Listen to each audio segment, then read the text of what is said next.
first violinist, man. Oh, wow. It's still good. The guy's in the workshop busy. Did you ever think that you would play with a symphony?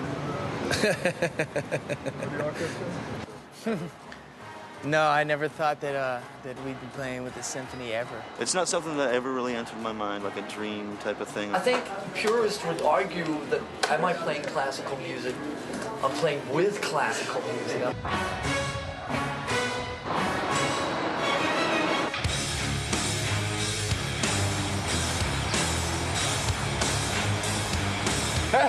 When I was heavily into classical music, I had, aspirations to one time actually pick up maybe a cello or a violin just to get a little bit more inside the music.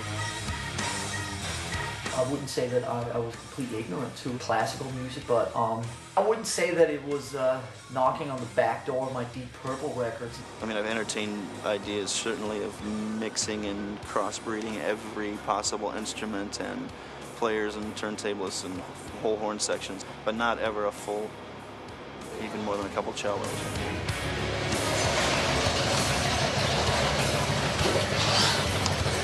Hey, Duder. Hey. No, none of that. Nope. It didn't interest me at all. There were some classical guitar players, that were playing, Bach pieces that at one point I, had my Spanish guitar out, thought I was really good, but at the end of the day, you know what feels best. Yeah. You play what you play, man, and that's big fat guitars. And right into the symphony. What do you think? My tuck's on. Most everybody's here, right? Just about. Michael Kamen actually is the person who approached us and asked us if we were interested in doing something with the San Francisco Symphony. This is one of the most respected symphony orchestras in the world, and Michael Kamen felt our music was really suited for that type of interpretation. He's worked with us before on Nothing Else Matters and a few other rock things that he's done, so he's bridged the two worlds a couple times before. That's what I wake up and do, is I play my music, which is really a combination of rock and roll and classical music. We made the decision to do this project in the fall of '97, stayed in touch constantly. Michael came out and spent some time with us on the road. Metallica are about the loudest band you could possibly invent. And although I've done it with Pink Floyd and orchestra, I've done it with Eric Clapton and orchestra, I've done it with Bob Dylan and orchestra, this is the first time we've ever actually taken it to the full tilt and said, Metallica. Take that mini disc, plug it in. They're so horny to do this. Horny to do this? Yeah, they are. I mean, the brass players were like salivating over the parts, looking at the music and going, it took me 2 minutes to go because they went pum. And I went, no.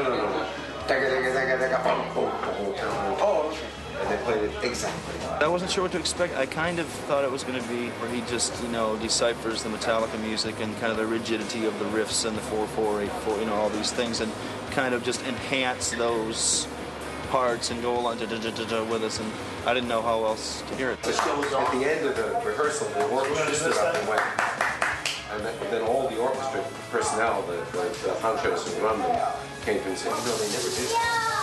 And it is true, orchestras never give anything away. So that's a good sign. It's a very good sign. There's plenty of skeptics out there. Oh, it's not going to work. People shaking their head. And this has to be taken with, a grain or two of salt, because this is it's all about having fun and trying something new. If it fails, hey, all you can say is we tried. But if it's great, then it'll be even sweeter. Now they're more secure about themselves, and there's no question that Metallica are Metallica. So this doesn't raise questions. This is just an experiment, and it's a pretty far out one, pretty brave. Can you give it to me again? It's a good time to play for the I'm going to think about that for the rest of my life. There's no caviar. There's no champagne. There's no foie gras.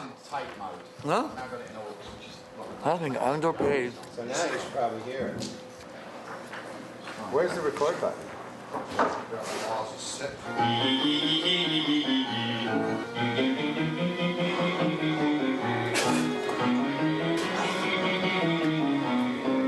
The cool thing about having this type of pre-production time or upfront time was that, time was on our side. I think, probably a couple of months out, we knew what It was great. What's your Cthulhu? Run Cthulhu? Yeah, we have Cthulhu. That was the first thing we played. Put Cthulhu in. Cthulhu. You're not playing that song, right? Which one? Yeah, right? No. So what? So fucking what? You did strings for that? I don't think so. No. I could do strings for that, but I don't know if you'd get them to play it. They'd be playing, and suddenly you go, so what? So fucking... And they'd stop me. So what? So I think your fucking grandmother would fuck me.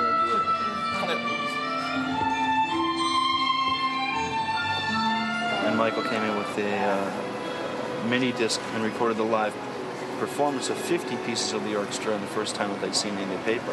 They didn't know what to expect. Most of them have never heard Metallica. And for them, a piece of music is something that they can play no matter what it is. I mean, the common expression is they'll play fly shit. You know, if you put fly shit on a piece of paper and give it to a musician, he'll play it. Michael would take the album versions and he would basically put the basic orchestra arrangement over the album version so we could hear what the ideas were.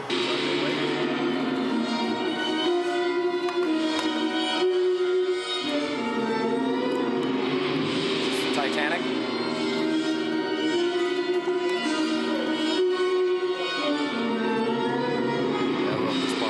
Their piece by itself is an epic thing that you would use for a movie soundtrack without even bat, you know. Immediately, yes, we'll take it. But the Metallica thing by itself, we know what that is and what that represents. These guys are making it so colorful and so many dimensions are added by the different things and the way that they hear this stuff. Within your bed, in your pocket, in your head.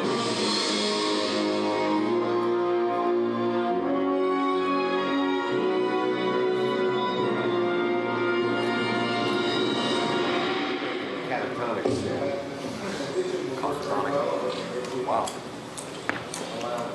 Is this on stage? Yeah, the whole stage. It's lovely. It was great. Anyway, you like the orchestra? That sounds good. Sounds great just by itself. Yeah, I know, yeah. It's like, can't we do like 2 nights with us and 1 night Yeah, just with right. the orchestra? We can sit out and enjoy a couple cocktails, you know? Working with Michael Kamen is just like working with another person who's in the band. And for all intents and purposes, he is in Metallica for this project. He's very passionate, easygoing, he's very open. From a personality point of view, worked really well, so that made it a little easier. He's got his hands full with this. You know, it's pretty interesting, and I don't know how in the hell he does it.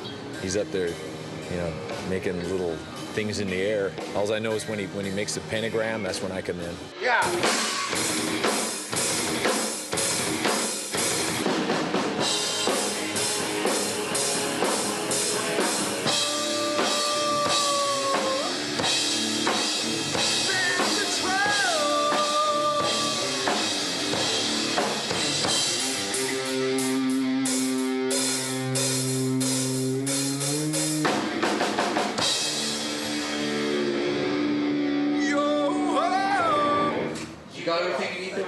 It was a good working relationship, you know, where Michael was coming from and an opportunity to work with him, not just do the project with any guy. But so that was the attraction.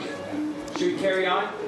You should go over the 2 new songs. We're playing 2 new songs, No Leaf Clover and Mine is Human. I think we felt that there would be another level of excitement to the project if there would be some material that was not just foreign to them, but also foreign to us.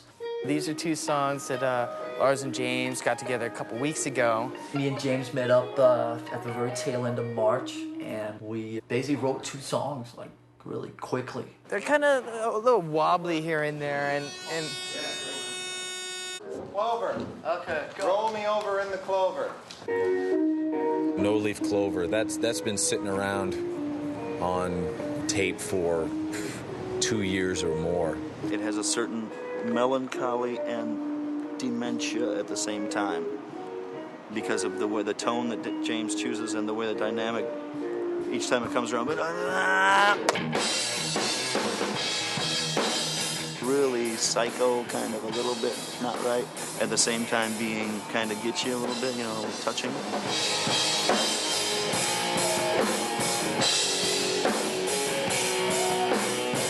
A bit more melodic and having sort of more dynamic elements. At first I didn't like it when he does it at the end where he does that little thing with his voice, a little squeaky thing with his voice, and come to me, that bit. But now I find myself just, it comes to my head, so it's catchy.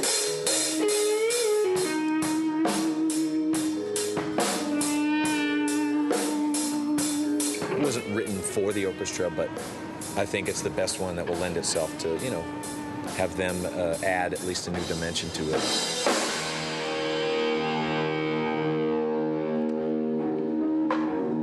Flowers. Yeah, come on, I'm Hawaiian now, come on. Mine is human. Get the other guitars on. Start from the top. Again, with that, Minus Human thing was really cool. I love that. It's just some big, fat, heavy, ugly song that we thought was fitting for here to rumble the place a bit. It's very like Fu Manchu and Caius, real simple, tuned down. Let the tones of the way the strings are flapping on the neck, let that be the presence of the song. Sad But True gets close to that, kind of in the same taste, but nothing that's quite drawn back like that. It's real simple, riffed out with that overblown tones.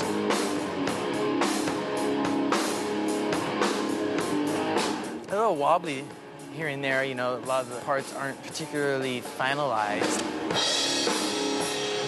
Does it turn around? Yeah. Okay, one other thing to try though. Try the cymbals like bish, bish, bish, dun, dun, dun, dun, dun. It's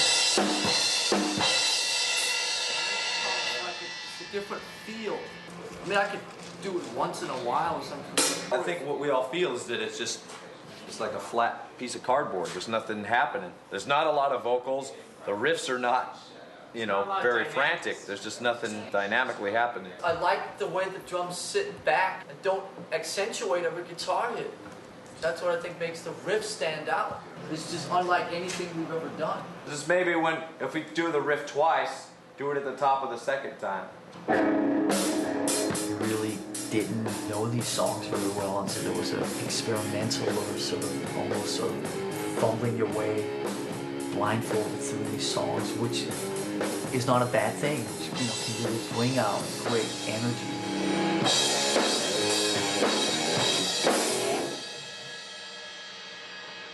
Should I do that every time? Cool. Or no? I think both of them actually have turned out really, really well. I'm proud of both of them, and I'm proud of what Michael did with them. What's happening on Monday is that we have a morning rehearsal in which we'll try to get mostly down in the first half. Mostly. Don't get ambitious, because the main thing that rehearsal is for them to get acquainted with the fact that they're making music with you guys on stage. Would you think this is right, Michael? When you say morning, is it you and the band or is it? No. This is correct. So rock and roll morning. Yeah, right. You know, first 3:30. First.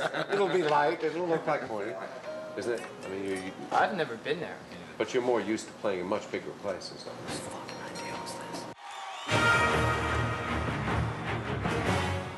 We're in Berkeley Community Theatre. Metallica with 104 backup musicians. Metallica's taking up too much room. Look at all that. Where am I supposed to park? I think this is the perfect size. Intimate, not too huge. It's just strange looking up and seeing how small the PA looks. Not only are we here with the symphony playing and playing Metallica songs, but we're also on the very same stage that Jimi Hendrix played. This is the most exciting point of my career. Look at me tremble.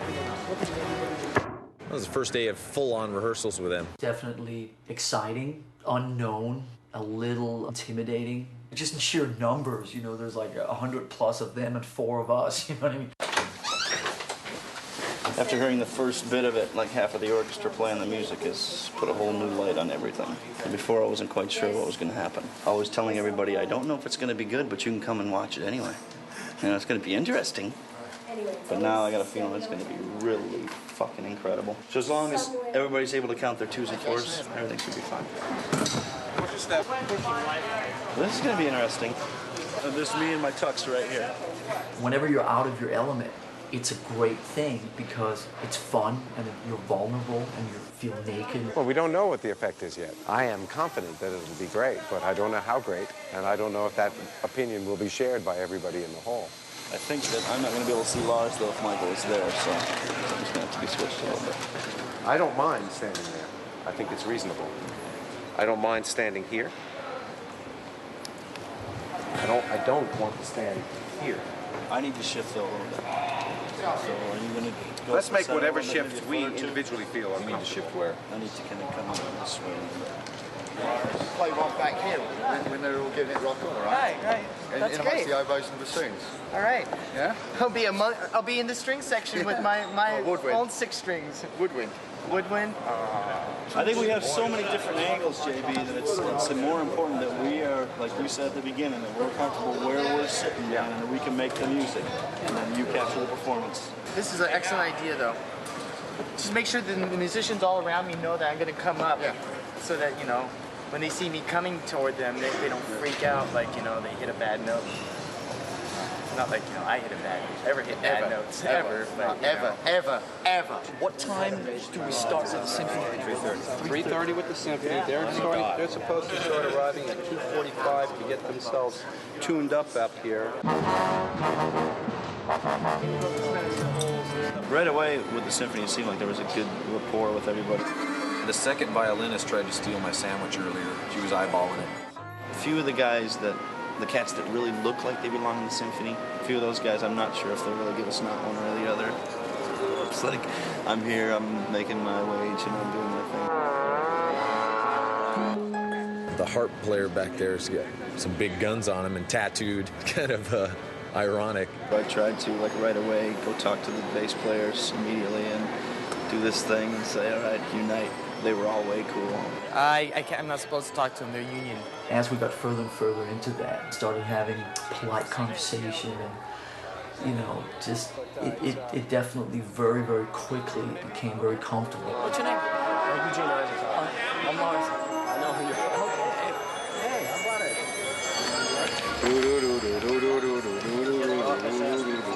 It'll never work, man. Never. Remember, this is a big secret project I was telling you about. What I thought I'd do, Lars, is start the rehearsal with Cthulhu, having them play it to you. Okay. Maybe you play a little bit so they get the beginning of a feel for what it's like to play with drums, and then we launch it. Only musical issue is just in our starts and stops where there's a lot of things where we're just used to sort of feeling it. We're halfway through a song and now we're just going to start the next part whenever we damn feel like it. Right. What I'd like to start with is the brand new version in the right key of the Call of Cthulhu. And I'd like to play it for the members of Metallica.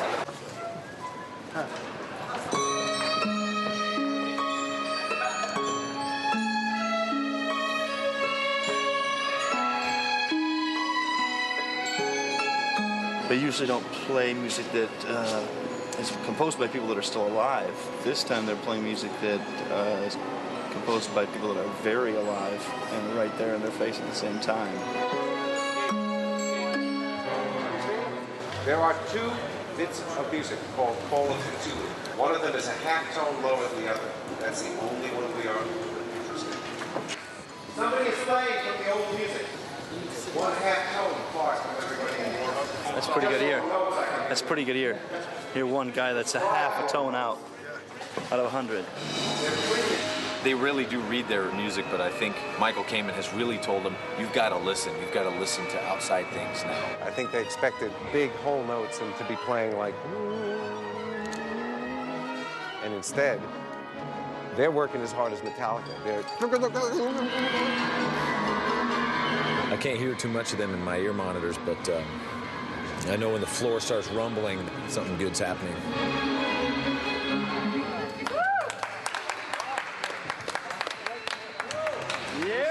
I can feel the power behind me, and I can feel the cellos bowing their cellos, and I can feel the brass sustaining notes, and I mean, their presence is definitely felt on stage. You'll see in bar 4, a bar of 3/8 has no particular function in time, except to encompass the chant.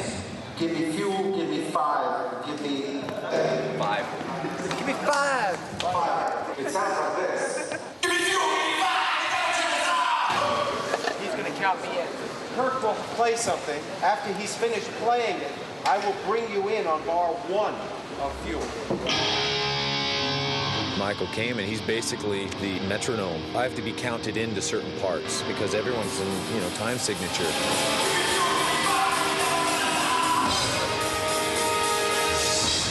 There are times live when things just hang. Oh, okay, I'll start the riff now, but you can't do that. So that's a little difficult. The cohesive thing. That's what I'm concerned about. Okay, the snare drum, we have a plexiglass up because at first the snare drum, they're like, you look at some of the faces just going, this guy's looking at this guy.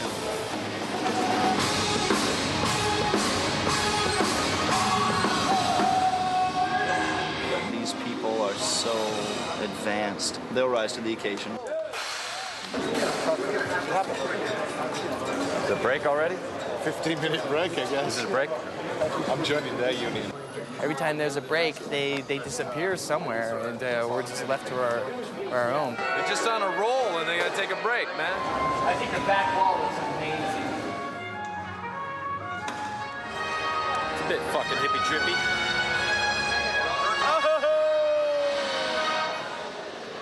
It's all gone liquid now. Some of it's working out really good. Some of it's a little, what song are they playing? But when it clicks, it's mighty happening. So much love in this room.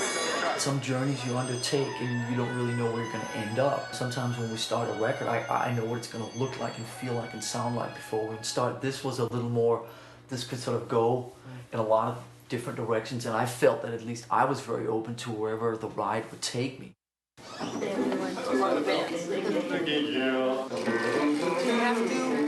Do you really have to film us while we're getting dressed?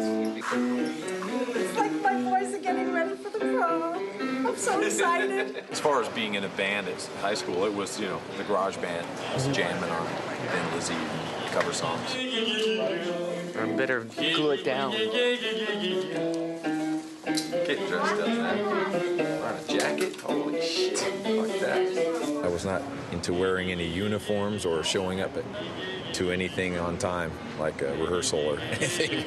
That's what I got. Oh, you polished my biker boots? Cool. I had my trusty assistant do it. Now I'm dressed up. Fuck off with that. I was never in a high school band. We don't have high school bands in Danish high schools. I wasn't in band at all. I was in Guitar 1. And I only took that class because I knew I could get an easy A. That's really getting dressed up. That's super dressed up right there. Junior high school was in regular band and marching band. I marched with the baritone saxophone.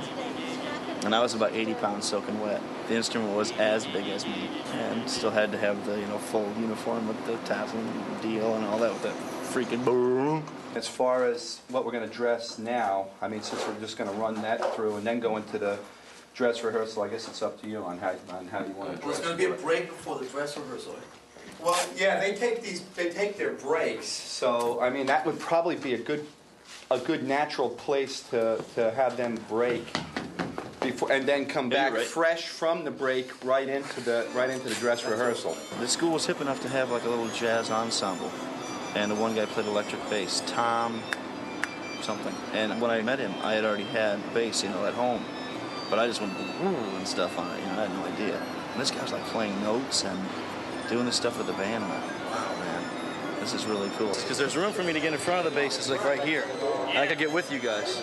Well, you can come through here. I mean, I'll let you through here. I remember that I was so impressed that he had that thing and could plug it in and make it go. Man, it was really something. That was probably one of my first people I was really impressed by for the instrument. I recognized the bass as something that I really liked. Hey, thanks for the project. I think it's really cool. You guys are doing this. Yeah, I think so. You guys are doing it. 1963 when I was born, and flames have some significance to this side of my body.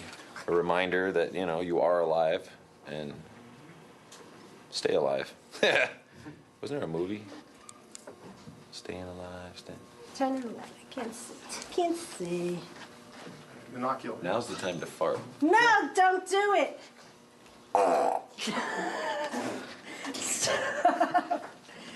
There you go. Thank you. One more little thingy. Okay. When you're down there, don't say little thing, okay? No, I can't get it. Just a little bit. Okay. What are you doing? You're running into me. The fuck? Just get your hands out. Fucking hair. Ugh. You know, gotta do every fucking thing myself. For a while during the 80s, I was heavily into classical music. I listened to a lot of Bach, a lot of Handel, a lot of Scarlatti, a lot of Canon, a lot of Baroque music, which is very compatible on guitar. And a lot of classical guitar players play a lot of Baroque. It's hard not to like Bach. It's hard not to like Mozart. It's just really listenable, wonderful music. I always liked Paganini. That was probably one of the earliest things that I listened to because of the frantic riffage on string instrument like that. People sit there and, you know, what are your hardcore fans gonna think? You know, what would Cliff Burton think? Well, actually, you know, like, Cliff Burton would actually, like, really dig this because he was one of the four of us that actually sat there and studied classical music. And I remember the first year when we were hanging out with him, I mean, he would bring up classical records, you know, bring, you know, ZZ Top and fucking, you know, Lynyrd Skynyrd and Simon and Garfunkel, and then it'd also be like Johann Sebastian Bach's fucking 7th Overture in G minor or something. And me and James would sit there and go like, where are the Motorhead records? Thank you. Some of the earlier stuff was written almost with a metal kind of orchestration in there, trying to be grand, trying to be epic sounding. You know, all of that stuff was done innocently. Michael came and he says, well, don't you know that song's in 6, 7, 2, 3, 5, 8s? You know, I have no idea what you're talking about.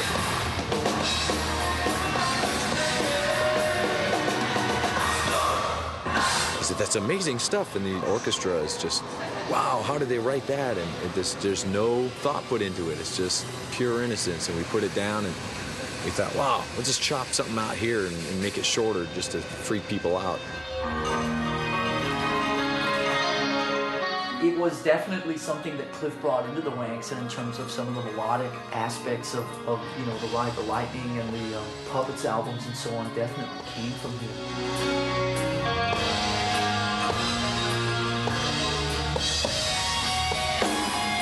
Before people, you know, damn us straight to hell for this, just remember that Cliff Burton would have approved of this. I think one of the key things for us was that we felt kind of, you know, juvenile, and I think that we earned their respect.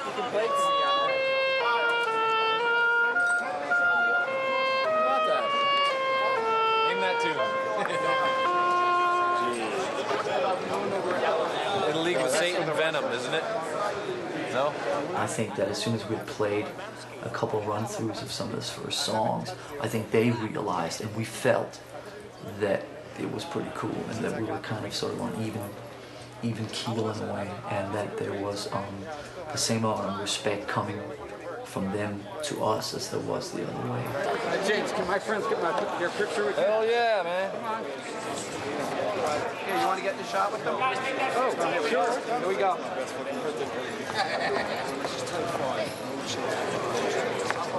Move in a little closer.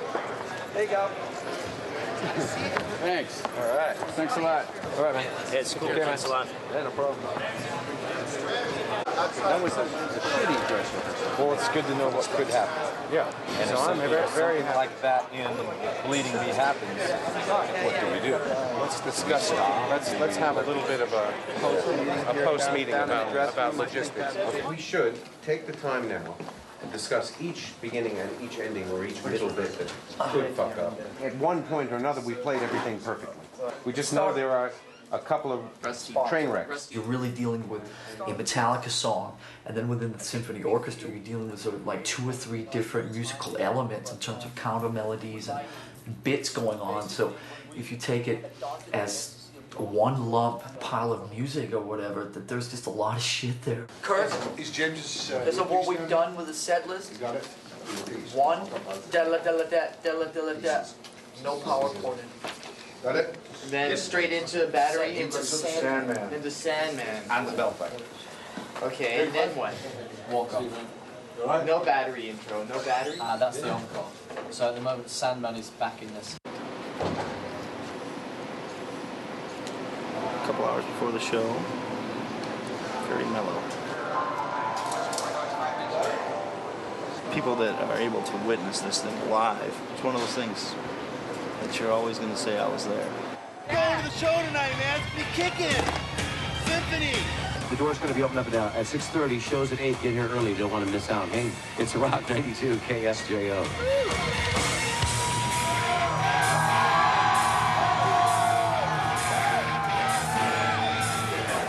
Are they all gone? I didn't even know it went on sale. And then when a lot of my friends called up and said, hey, dude, get me in. Like, what? Go buy tickets. Oh, they sold out. Oh, wow. I'd like to see 2 worlds out there, you know. These symphony goers and then a Metallica, you know, greasy-haired fan of ours. All the way from Detroit. Are they handing out earbuds? I'm here for Metallica. What else, man? I usher at the symphony, which is one of the reasons I heard about the concert. I love Metallica, but I've always wanted season tickets to the symphony too. Then they're best of both worlds. Well, as a little Metallica fan, a big symphony fan, and I like the 2 of them smashing together and kind of like, you know, atoms to make a really big thing. It's hard to decide how to dress tonight, right? So you're not sure. Yeah. Usually in orchestra, you go to, I overdress. I feel like completely overdressed. Tell Metallica they're a bunch of losers and they're headed to hell without Jesus Christ. They are ants compared to God, and that God will crush them in his hand, and they will suffer and burn in a lake of fire. You will hear this, and you will be judged on Judgment Day. We're here to have a good time. I don't want these guys preaching at me about God. I'm Jewish. I don't believe in religion whatsoever. Why do we blame it on these guys? That what they think is wrong? How you take Lord's word is how you take it. All I say is praise Lord and his word. And that's it. Can I get an amen from these believers?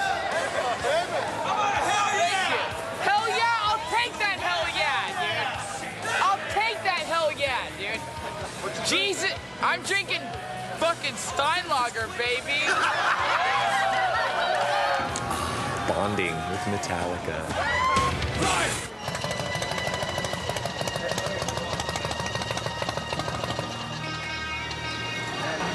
Such a nice day. Is this like the height of your career? It's a real new experience for all of us, I think. It's certainly one of the more interesting parts. It's hard to say highs and lows and everything. It's certainly cool. My sister and her boyfriend are huge fans, so I'm hoping to get autographs from you guys. I collect autographs. This will be one of my nice momentums from playing this job. Nice to meet you. Nice to meet you. And you. And I have regards from all my students who are very excited. Could you sign a poster for them? You can bring that for us? I heard about the harpist. No, he's a cool guy. So it's done, Peter. Good. Are you set for the show tonight? Yeah, I'm set. Okay. Yeah, I'm psyched up.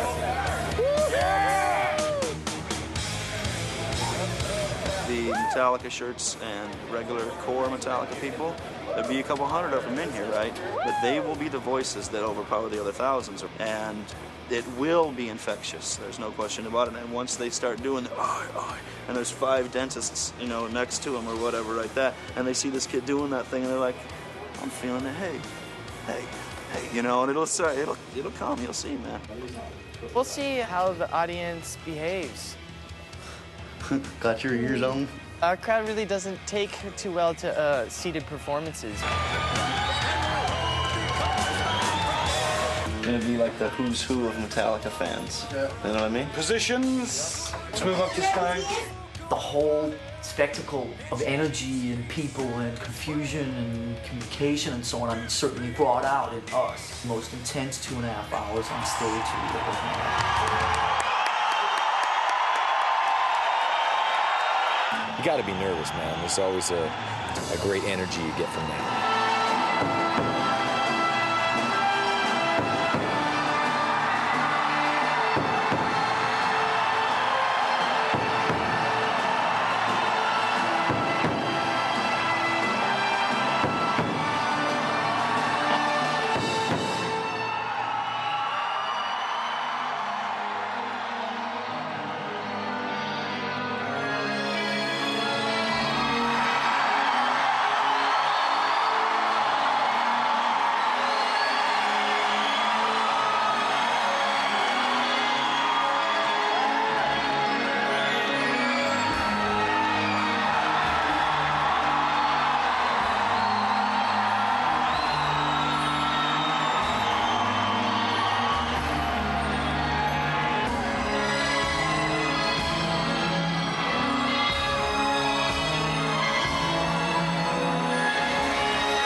Kids that are getting crazy and want to be definitely on their feet and that kind of thing, and the folks that are not, you know, some friends of mine, maybe not want to be on their feet for too long, and hopefully they'll be able to kind of work with each other, and the kids will be a little more understanding. I think a lot of their perception is that because we're playing with the symphony, things are going to be a lot tamer than they are at a usual Metallica concert.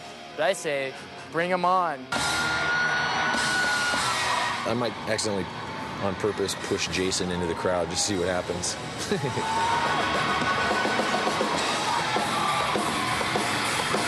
Just being in that moment and being the highest level of awareness in that moment that certainly I've ever had.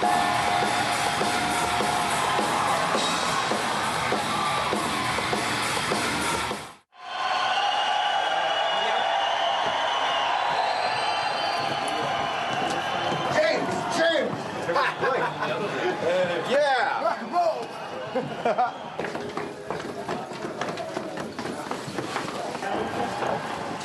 Fuck, man, I flubbed that intro to Rome. Fuck! God, I didn't notice that. I really feel that this is not anything other than a complete and true mix of Metallica and an orchestra. It was meant to be from the beginning of Metallica to play with the symphony, you know, tonight in 1999. It was awesome. It was very epic. It was epic. It was epic. It went along with their music. Oh man, it's just unbelievable. It's just unbelievable. I was going to spend like It's hard to put in words, man. Okay. What can I say? It's fantastic. San Francisco Sympathy. Yeah. I love playing with the San Francisco Sympathy. Okay, Vinny, it's enough. Get out of here. You guys got enough of this shit for sure. All right, I'm serious. You sure? Get the fuck out. Film him! Film him!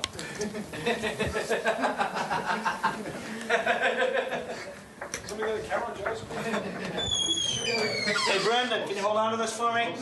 What's up, Judge? Gio, you take.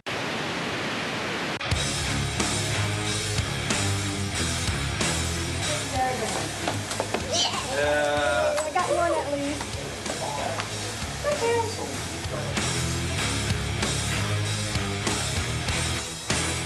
This is the dumbest shirt ever. It's great. Yeah. I'm so nervous of singing like this. Oh my God, master of See, in my case, Just in a case. But see, in my case, I have clothes. in my case, mine went out during Nothing Else Matters, so I went to Paul. There's nothing in my ear, and he says, "We're playing nothing." I go, "No, there's nothing in my ear. We're playing nothing."